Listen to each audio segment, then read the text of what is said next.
No mundo todo, os seres humanos se vestem de acordo com as suas convenções culturais.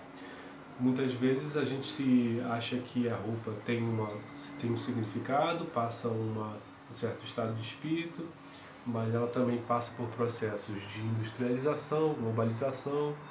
Porém, algumas culturas têm roupas específicas, como algumas japonesas podem usar kimonos, indianas podem usar sari, aquela roupa feita de um tecido comprido. Alguns muçulmanos africanos usam umas túnicas que chamam bubu ou bubu, não sei bem como se pronuncia, mas existem muitas maneiras de se vestir. A indústria da moda, claro, influencia o jeito que as pessoas se vestem no mundo, mas existem particularidades que a gente adiciona ou não, né? A gente faz combinações com as nossas roupas e eu vou mostrar alguns exemplos aqui presentes no livro Mosaico Arte para o Sexto Ano, onde a gente está falando de corpo e arte, né? Então, a indumentária é uma parte importante dessa relação artística, né? Aqui temos uma primeira ilustração, que é um garoto de tênis branco, alto, preto e branco, tênis branco de cano alto e com jeans rasgado. Em algum momento, o jeans rasgado foi uma espécie de transgressão, né? Assim, bem rasgado, podia se aliar ao movimento punk da Inglaterra, dos Estados Unidos, movimento punk de inspiração anarquista, que tinha a ver com todo um movimento de música também, música rápida, direta.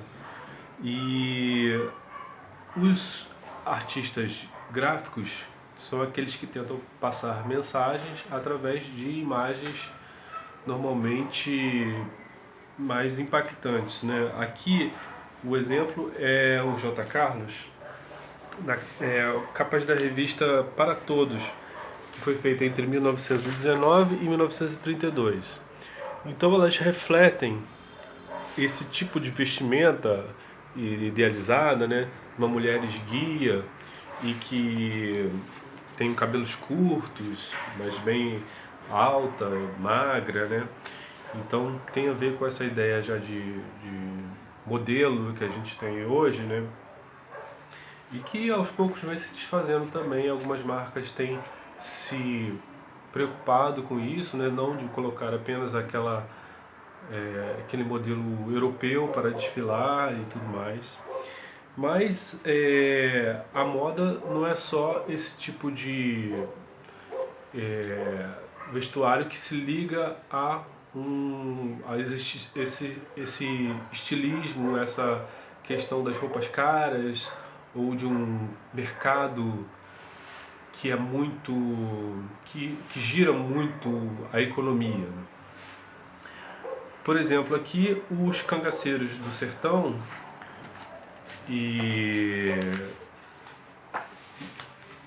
exemplificado aqui pelo Lampião, né, que é um dos maiores nomes, né, do cangaço. O Lampião aqui nessa foto, ele está costurando, ele está colocando adereços no seu chapéu, não sei bem, aqui numa roupa. Ele está com uma máquina de costura. E os cangaceiros, que é um grupo assim que ora era visto como vilão, ora era visto como herói, eles se vestiam de uma maneira particular.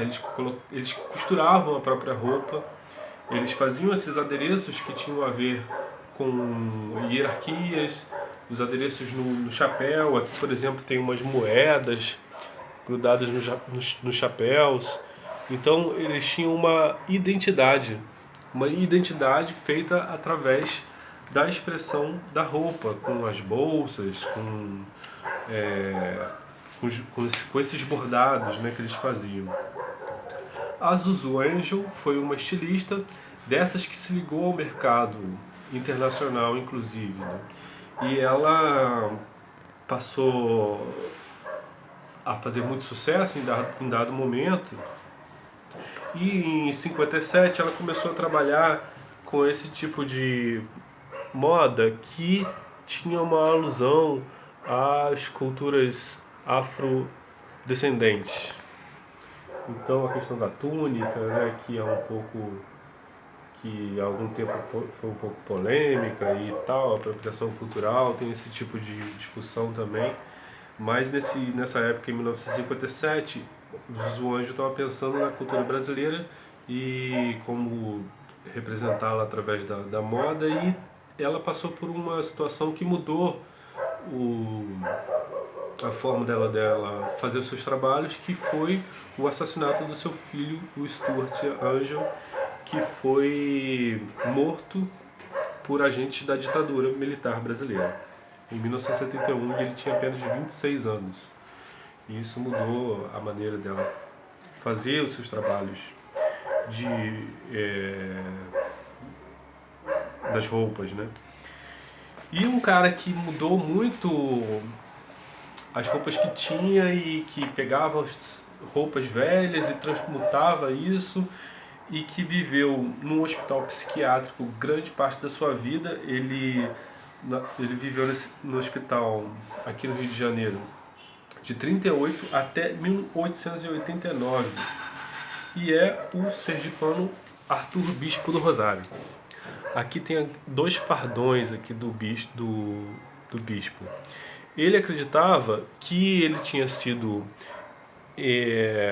confiado por Deus para fazer um inventário do mundo.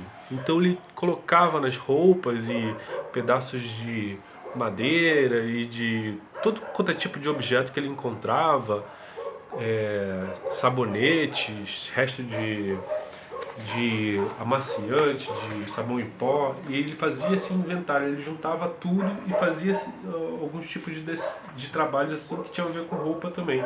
E ele bordava, né? Ele pegava restos de roupa dos internos que estavam velhas, desfiadas, pegava os fios e fazia novas roupas.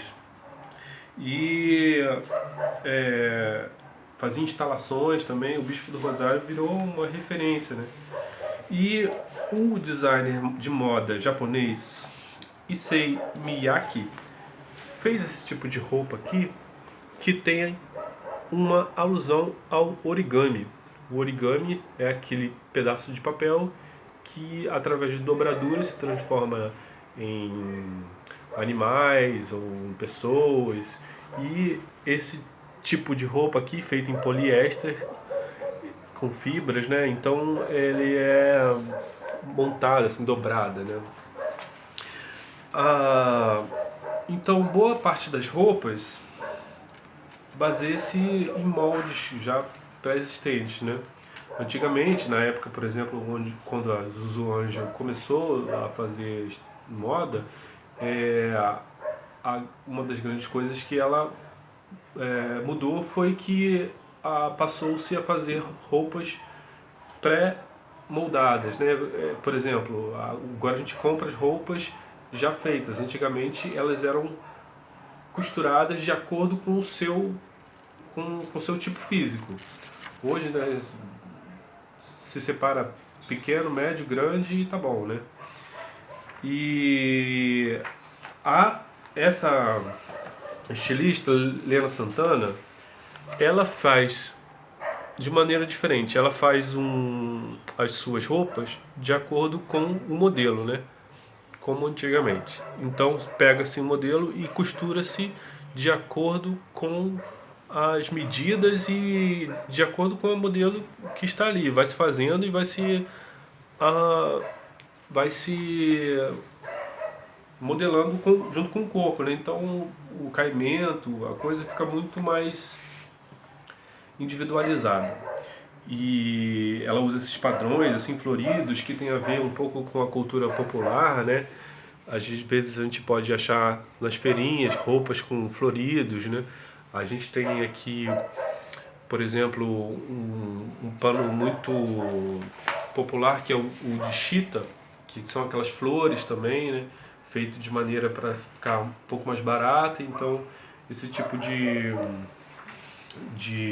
estampado ela usa, mas usando um acabamento muito refinado, né? E aqui um outro exemplo é a bailarina com o violino, entre parênteses Gisele, do artista Inka Shonibari, que nasceu no Reino Unido e foi criado na Nigéria. Essa imagem aqui, essa figura, ela está em pé, né? Ao contrário das bailarinas clássicas, ela tem um vestido muito colorido, né? Tem uma meia calça bem rosa, uma sapatilha colorida, e além de dançar, ela está tocando violino, né? Uma coisa muito difícil.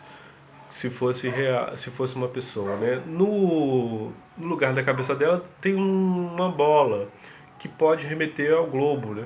E a partitura dessa dessa dessa peça, que é a Gisele, que fala de um mito de uma camponesa que encontrou um, um nobre que estava vestido de aldeão, e quando ela descobriu isso ficou muito chateada. Então é, essa peça toda aqui pode ter a ver com essa ideia de o globo pode lembrar, né, a padronização, a globalização. A gente consegue responder a todas essas demandas, né? Consegue dançar, tocar violino e tudo mais. Bom, e por último, os exemplos aqui do livro são os dos cosplay, que é uma junção das palavras costume play, que quer dizer uma fantasia que você usa para imitar algum personagem o que você gosta. Pode ser de quadrinhos, personagens de mangá, né, que são aqueles quadrinhos japoneses. E aqui tem um exemplo do personagem, uma cantora virtual, e a fantasia, né, costurada normalmente pelas próprias pessoas que as vestem. Então existe um apuro, concursos, né, de cosplay, e são fantasias que são usadas nesses eventos específicos, né? Então esses foram alguns exemplos de arte e moda, e que falam também muito sobre a nossa identidade através da indumentária.